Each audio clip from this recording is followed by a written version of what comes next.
Every parent shares a single, profound dream: to see their child become a genius, a resilient leader, and a person who can conquer the world. But what if the secret to that success isn't found in elite schools or expensive universities, but in the first 1,000 days of life?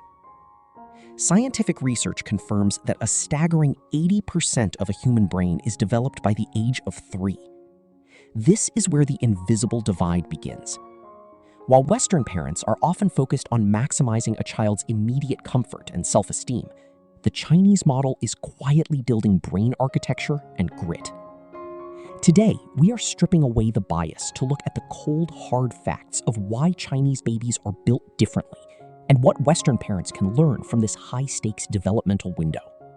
The first major divergence begins with a fundamental biological philosophy. Warmth is life. In Western cultures, it is common to see babies consuming cold drinks, processed fruit purees straight from the fridge, or icy treats.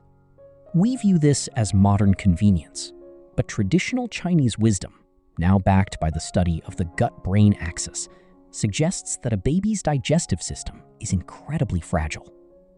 Chinese parents prioritize warm foods and room-temperature water from day one. By keeping the internal system stable and warm, the body doesn't waste energy fighting inflammation or digestive distress. Instead, that energy is funneled directly into brain development.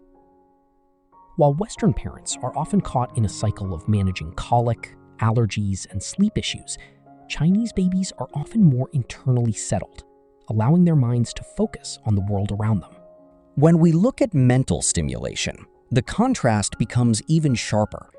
In the West, our nurseries are often a sensory overload of flashing lights, loud electronic toys, and plastic gadgets.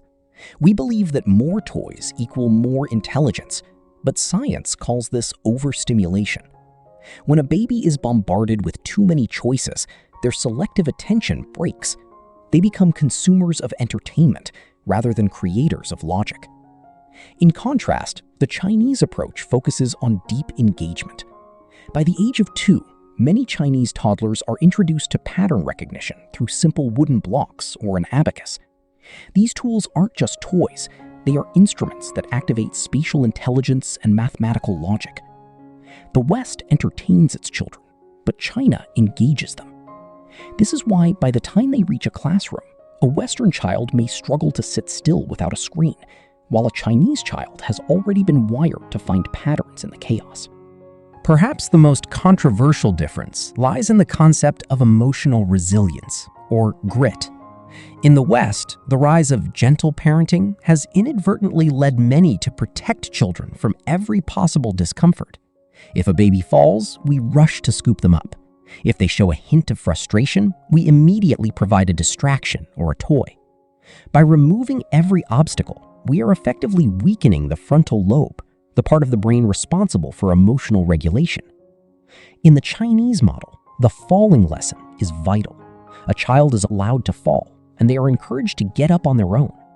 They are taught delayed gratification, the understanding that they cannot have everything they want the second they want it.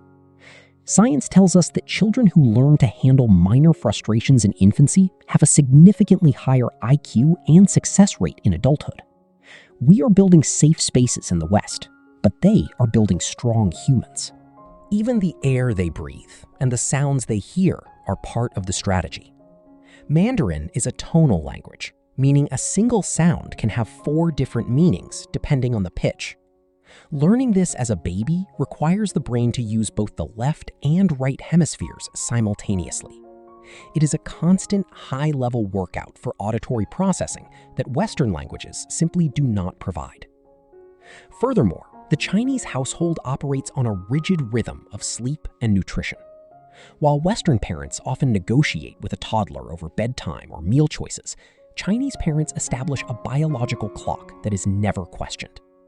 This stability reduces cortisol levels, the stress hormone, allowing the brain to remain in a state of growth rather than a state of survival.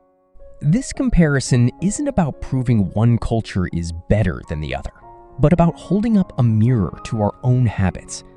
In the West, we give our children an abundance of love and freedom, but are we giving them the tools to survive a competitive future? Love without resilience is just fragility. The Chinese first 1,000 days model serves as a reminder that a child should be built to be strong, not just kept soft. If we do not begin to prioritize the architecture of the brain over the comfort of the moment, we risk raising a generation of consumers who are perpetually outpaced by a generation of creators. The race has already begun, and it's happening right now in the nursery. What kind of foundation are you building for the next generation?